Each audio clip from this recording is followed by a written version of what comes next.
So today we are in part 3 of a series that I'm super excited about, and I hope you are as well. And I love it because I get to talk about something that's near and dear to my heart, but it's called the Love, Dates, and Heartbreak series. This is the Love, Dates, and Heartbreak series, and this is a series for anyone who's dating, anyone who wants to date, anyone that used to date, that finds himself dating again. If you're married, there's been something in this series for you. If you're trying to make your marriage better, if you're trying to make any relationship better, if you're engaged, love, dates, and heartbreaks. And as I said, this is something that's near and dear to me because one of the things that breaks my heart is watching people make relationship decisions that undermine their relationships, or making relationship decisions in a current relationship that I know and that even they're smart enough to know, you're smart enough to know, is going to undermine the integrity of a future relationship. And we said in week 1 that much of the confusion when it comes to loves and dates and, the whole dating thing that's so different than it used to be are 2 myths, and that there are basically 2 myths that fuel pretty much all of our thinking when it comes to relationships. And once we surface these myths, once we talk about them, they're clearly myths. And so the first myth was the right person myth. We said the right person myth is that once you meet the right person, everything's going to be all right, including you. You're just going to magically change and become an incredible person once you meet the right person. And all of your problems, all of your habits, all of your insecurity is just going to go away. The problem is you just haven't met the right person. We said that's a myth. And the truth is we grow up, isn't this true? We grow up fantasizing about meeting the right person. We never spend a moment of time fantasizing about becoming the right person. But who you become often determines who you meet and also determines the success of the relationship. So I ask you this question. I'll ask you the question throughout the series. Are you the person that the person you're looking for is looking for? If you're married, are you the person you married was hoping for? How much time and attention are you giving to becoming that person? Then we explored the promise myth. And the promise myth goes like this. A promise replaces the need for preparation. That unlike any other area of life, when it comes to relationships, we don't have to prepare. We can just promise. All you need is a promise and a party, and you're good to go. A vow, a ring, and a party, and that's all it takes. No preparation necessary, no matter what kind of person you were before. Once you meet the right person, once you make a promise, a commitment, a vow, everything's going to work out fine. But a promise, we know this. A promise is no substitute for preparation. We know this in every arena of life. Saying I do makes you accountable. It doesn't necessarily make you capable. And I'm going to let you fill in the blank. When you are accountable, but not capable, eventually you'll be miserable. Yes, everybody in the front 3 rows got that. Yes, when you find yourself accountable for something you're not capable of doing, ultimately you are miserable. This is why some of you dropped out of some classes when you were in college. You were accountable, you weren't capable. You said, I think I'm going to major in something else, right? You were miserable. And I don't want you to have that same experience in relationships. So you have to prepare in order to commit. And this is why we said, this is why following Jesus won't just make your life better. Following Jesus will ultimately make you better at life. Because I don't know if you heard this growing up or if you grew up in a church where they, presented the whole Jesus thing differently, but when you read the New Testament, here's what you discover. Jesus did not invite us to pray to him. Jesus did not invite us to promise to him. Jesus did not invite us to negotiate with him. Jesus invites us to follow him. And if we were to say, Jesus, if I'm going to follow you, where are you going to take me? He would say, here's where I'm going to take you. I just have one thing I want you to do. I want you, he said, this is my command. And everything beyond this command is commentary and application. Everything hangs on this one big idea. He says, I want you to love each other, not the way you've seen love work, not the way you imagine love will work. I want you to love each other as I have loved you. Which didn't make any sense when he said this. But after the crucifixion and after the resurrection, his first century followers were like, oh, now we get it. This is a love of another kind. This is a whole nother kind of love. Because Jesus laid down his life for his followers. He said, now, I want you to love me, but I'm leaving. I want you to take the love I demonstrated for you, and I want you to demonstrate it for this world, and I want you to demonstrate it, act it out, live it out in your relationships. So love as I've loved you. Then the Apostle Paul comes along. He's a Pharisee, becomes a Jesus follower, decides to take the message of Jesus to non-Jewish people, and he begins spreading this message of the gospel that God came through Christ to do something extraordinary for the world, demonstrated his love for us. And then he teases out this one command. What does it look like to love as God through Christ loved us?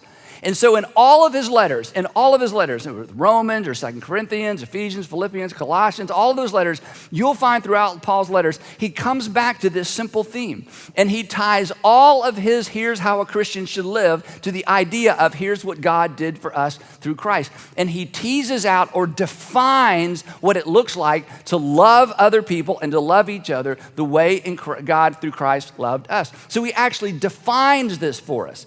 He's not giving us a to-do list. He's giving us applications of what it means to love as God and Christ love each of us. So we began last week looking at that, and I called it the fine print. This is the fine print. You know, it's the fine print. But this isn't the gotcha fine print. This is the fine print, as I said, that will make you fine. This is what we have to practice. This is what we have to do. This is actually how you prepare for a future relationship. Now, real quick, if you are a teenager, middle school or high schooler, or it's in that season of life, I just want to say something to you. This is so important. You have a unique opportunity that us adults don't have, and I don't want you to miss it. You have an opportunity to practice at home these things we're talking about so that you will be good at them later. And the reason I'm kind of focusing on you a little bit is because we don't think in these terms. We think in terms of, well, in the future, when I'm in love, when I'm out of the home, when I'm doing whatever I want to, I'm just going to kind of figure this out. But I'm telling you, at home is the place to learn to love. The problem is this. When I've worked with students for many, many years, and I heard it 1,000 times when I would talk to students about this, but it's just my mom, it's just my mom, it's just my mom. Here's the problem. It's just my mom oftentimes becomes, it's just my wife, it's just my wife, it's just my wife. And so we find less honor in the home than outside of the home. Why? Because we didn't practice, and because our good behavior is always a means to an end, our end. It's why you're on your best behavior at work. It's why you're on your best behavior when you're interviewing for a job. It was why you were on your best behavior when you were hunting and searching for a partner. And then once you found a partner, well, it's just my husband, it's just my wife. And your Savior says, wait, no, that's not how this works. That's how everybody else does it. I didn't ask you to love. I ask you to love as I've loved you, which means the more intimate the relationship, the more important the relationship, the more heightened the standard of love. There's no such thing as it's just my mom, or it's just my husband, or it's just my wife, or it's just my dad, or it's just my little brother. Jesus says, no. I'm inviting you to follow me. I want you to practice this in all of your relationships. And students, I'm telling you, if you can begin practicing this at home, you are going to be way, way, way ahead of the game. And I've told you this before, but I'll tell you again, not so that you model this, but tell you how serious I was. In our home, I have 2 sons and daughter. Daughter's the youngest. In our home, I taught our boys early on, you do not sit down to eat dinner until your mom is seated. You do not sit down to eat dinner until your mom is seated. I wanted them to practice honoring, it's just my mom, okay? It may be just your mom, but you do not sit down until she sits down, and you don't pick up your fork till she picks up her fork. And I'm telling you, it's so funny now because they're in 20s and we'll be out somewhere, and no matter where we are, somebody's house, my boys do not sit down until all the women are seated and all the other guys sit down, and they notice my sons are standing up, then they stand up, they don't know why. Why are we standing? I'm like, hey, you know what? I want you to honor at home because I want you to honor everywhere. And so for those of us who are parents with kids in our home, I mean, this is the opportunity of a lifetime. For those of you kids who are still living at home, I'm telling you, this is the time to get this right. Because this is how you develop the habit of love, because love is a decision. It is always a decision. So the Apostle Paul comes along and he unpacks this for us. He unpacks Jesus' new command. He says, this is what love looks like. So I'm going to review last week really quick, then we're going to jump into the new part of the fine print. You remember the first one? He says, love is patient. Love's not pushy.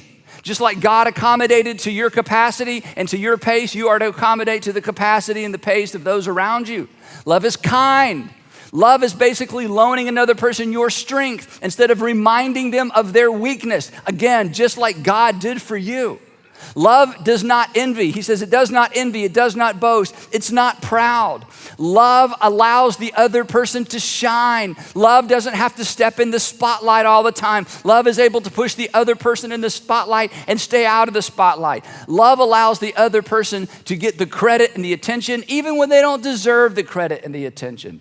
Because after all, even the Son of Man, your Savior, even the Son of Man did not come to stand in the spotlight. Even the Son of Man, Jesus said, did not come to be served, but to serve and to give his life a ransom for many. As his followers, that's what we're to do.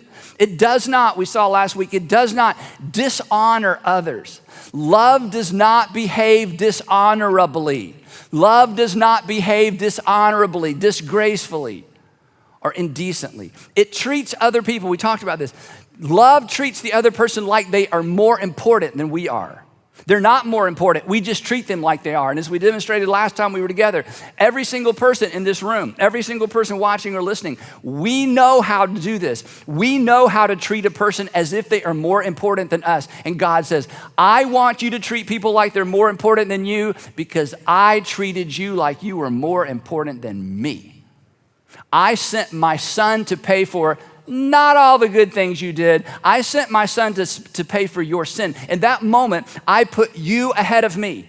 Now, if you're going to follow me, I want you to put others ahead of you. Not because they're better, not because they deserve it. In fact, the less deserving they are, the better it is. So, we're going to pick up where we left off last week in the fine print. Here's what Paul says next. He sort of stays on this same theme. Love is not self-seeking. We don't use that phrase. Here's how we say it. Love is not selfish. Love puts the interest and the needs of others first. Love puts the interest and the needs of others first.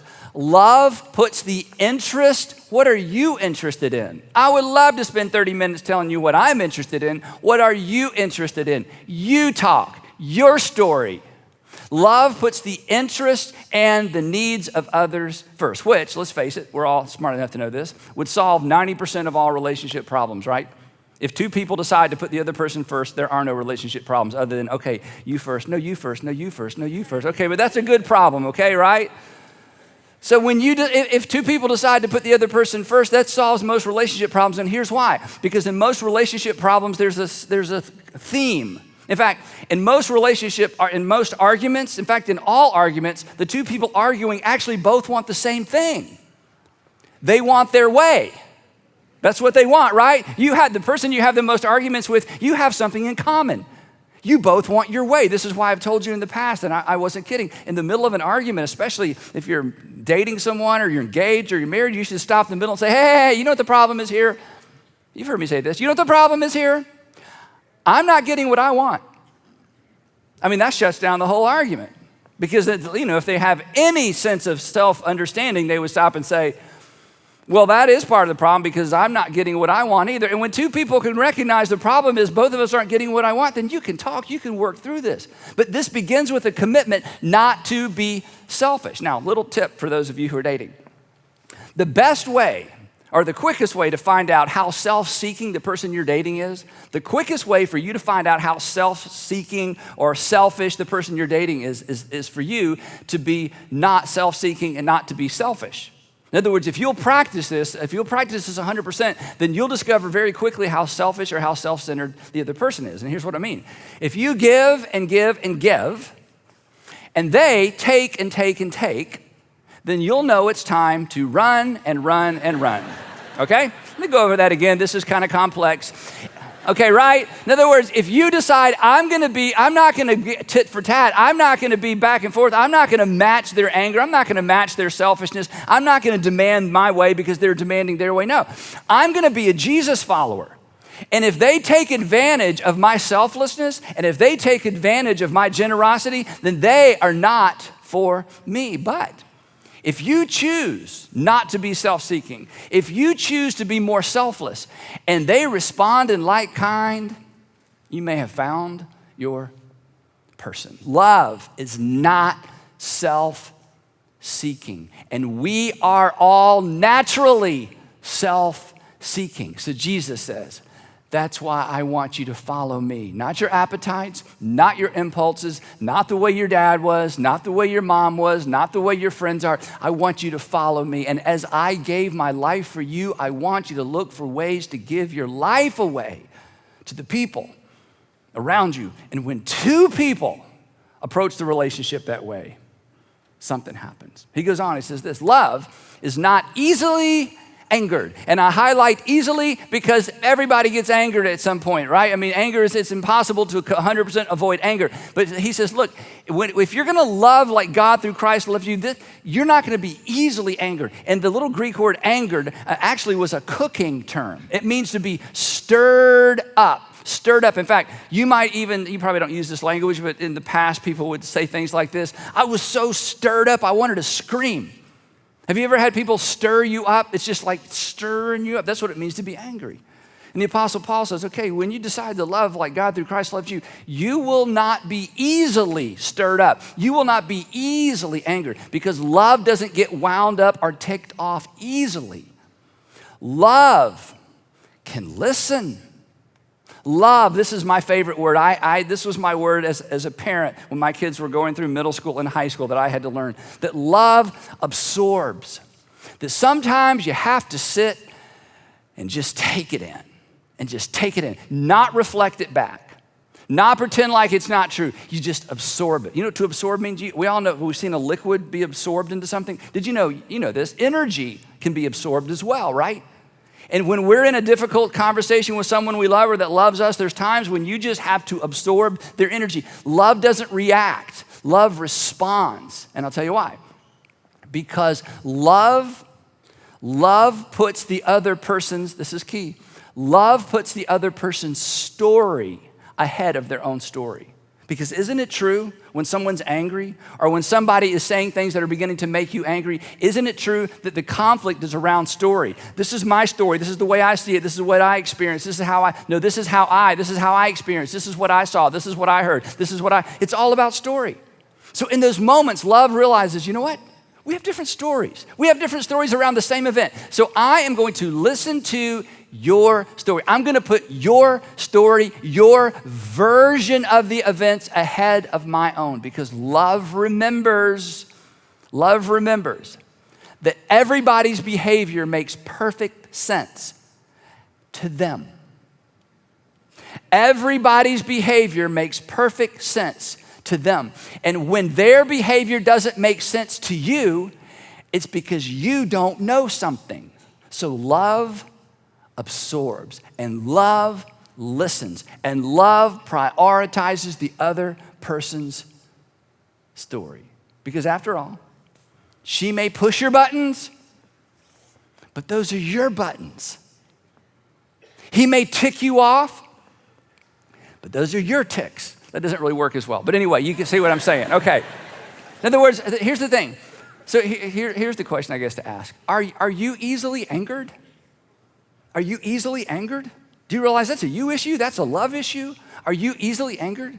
It's time that you begin to practice absorbing and understanding and listening. And I know what you're thinking. Okay, this is what people think at certain seasons of their life. But Andy, okay, look. The right person won't make me angry. Okay, I just haven't, the reason I'm so angry, she's not right for me. He's not right for me. I need to find somebody who won't make me angry because when I find the right person, there's the myth. When I find the right person, I'm not gonna have to practice, not being easily angered. When I find the right person, they're not even gonna make me angry. And you know what? That's true. They won't make you angry. But did you know no one has ever made you angry? They've just brought the anger out of you. And to follow Jesus is to learn to deal with what's in you before it comes out of you. And to learn to absorb rather than reflect and deflect and respond in like kind. And you know what? For some of us, this is not an issue. For others of us, this is a big issue. But at the end of the day, it's a you issue. He goes on. How did he know this, right? It's like, when was this written? Yesterday? No, 2,000 years ago. You should read the Bible occasionally. It's great. Anyway, he goes on. He says this. He says, love keeps no record of wrongs.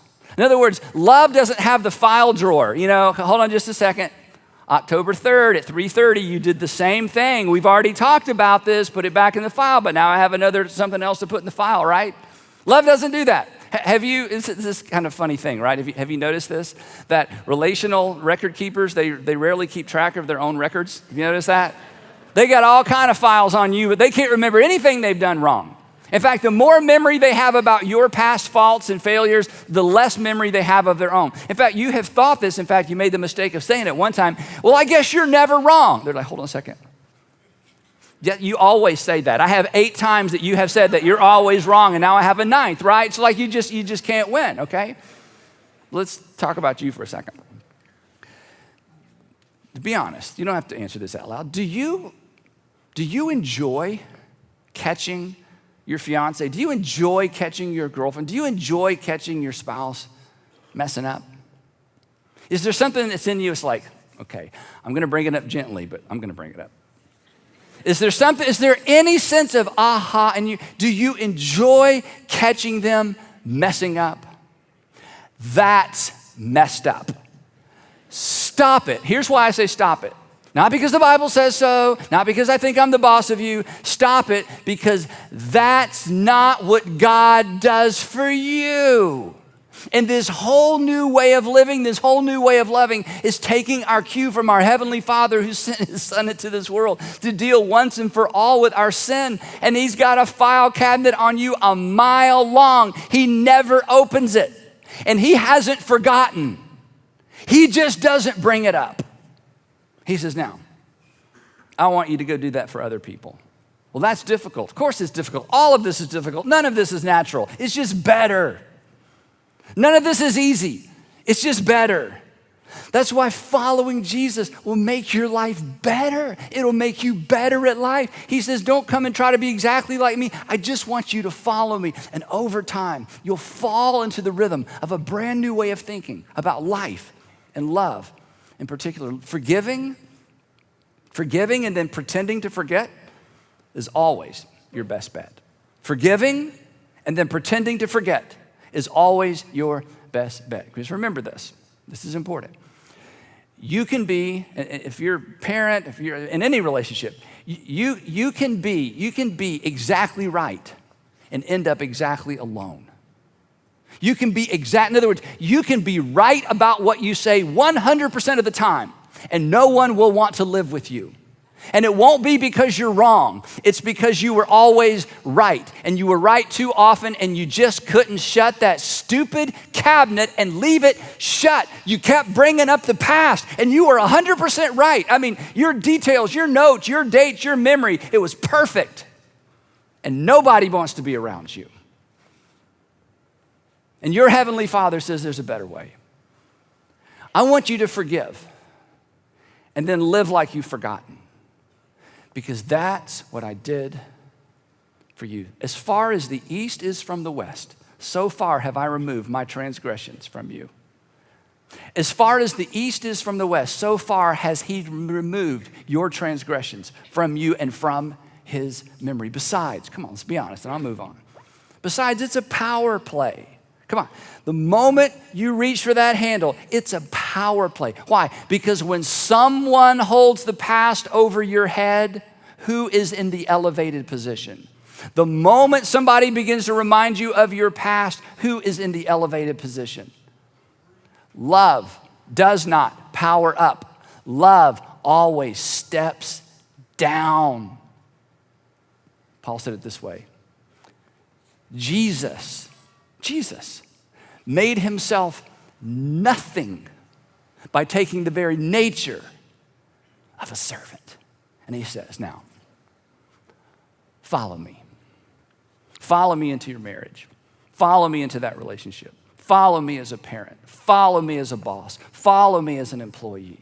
Take this kingdom values, take this kingdom mindset, take this upside down way of approaching life into every relationship you're in. Then Paul wraps it up. He kind of wraps it up with this big, giant sort of life-changing, or I should say game-changing idea. Here's what he says. He says, here's the finale. Here's, like the fireworks display when they all go off at one time and everybody's like, okay, here it is. Here's the finale. Love, he says, does not delight in evil, but rejoices with the truth. It always protects. And then he's going to give us a list. He says it always protects. I love this. Always protects means it keeps bad things out.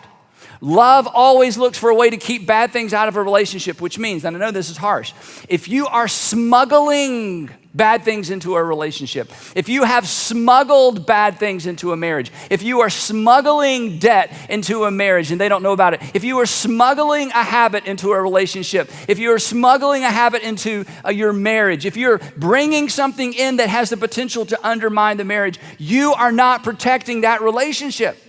If you're smuggling something bad in, you are not a good person because you're not doing what's good for the other person.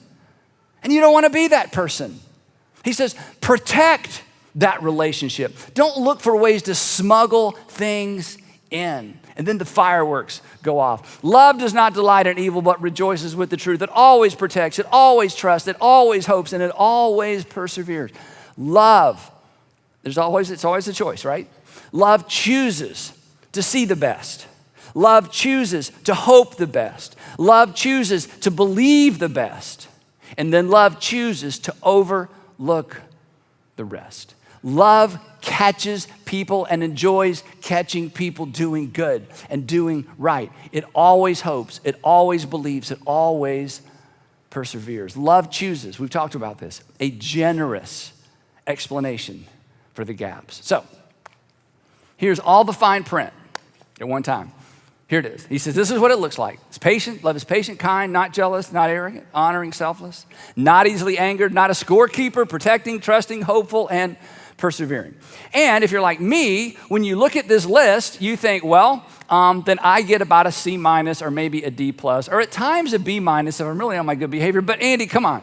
I will never be all of that for anybody. You got to be kidding. This is how we get an A. I'll never make an A. I'll never make the grade. I will never be all of that for anyone. And I understand that. We're going to talk about that in the next couple of weeks. But here's what I want you to acknowledge. Isn't this what you're looking for? If you're married, isn't this what you were hoping for? I'm going to give you a chance to evaluate real quick. I'm going to read the list again, and I want you to mark off the list the things that you aren't looking for and aren't hoping for in the person you married, okay? These are I just want you to make a mental list of the ones that aren't important, and then this afternoon over lunch or tonight over dinner, just say, okay, there were 5 things on there I don't expect of you. Patience, yeah. Kindness, that's important. Not jealous, yeah. Not arrogant. Yeah, I'm for that. Honoring, oh yeah, definitely. Selfless, of course. Not easily angered, for sure. Not a scorekeeper, yeah, I don't want a scorekeeper. Protecting, yeah, I want her to protect this relationship. Trusting, yeah, I want him to trust me. Hopeful, yeah, I don't want him to despair. And hang in there with me. Yeah, I'll take all those, but I don't know if I can be all those. That's the beauty of following Jesus, because he says, follow me. And if you ever wonder where we're going, here's where we're going. If you ever wonder what it looks like, read the Gospel of John or the Gospel of Luke or the Gospel of Mark or the Gospel of Matthew. And if you ever wonder if you'll get there, remember this. I want to complete in you what I have begun in you. See, my hunch is the person you're looking for wouldn't strike anything off this list, just like you wouldn't take anything off the list, right? So, now that you know what you're looking for, now that we know what we're hoping for, perhaps we should get busy preparing for the relationship that we're in or preparing for the relationship we hope to be in someday, right? Or if you're married, we hope this is the list that will make you the person that the person who married you was ultimately hoping for, right? So, Paul concludes this with, it's like he changes the subject, but his conclusion is so powerful. So he finishes the fine print. Here's what it looks like. And I think he feels like that was kind of didactic. That was kind of like chalkboard teacher. So he decides to pull out and make it personal and emotional. And these next few words are maybe words you've heard before, but maybe you didn't know they were attached to this list of the fine print of what it looks like to love. So here's how the Apostle Paul kind of tunes back into us emotionally, and he gets kind of personal, and he says this to us. He says, look, I know that was a lot. I know that seems unrealistic. I know it seems like you'll never get there. But here's what I want you to consider. He says, talking about himself, when I was a little boy, when I was a child, I talked like a child, and no one criticized me for talking like a child. I was a child. And when I was a little boy, I thought like a little boy, and nobody criticized me for thinking like a little boy because after all, I was a little boy. And when I was a little boy, when I was a child, I reasoned like a child, and no one criticized me for reasoning like a child. I mean, I was a child.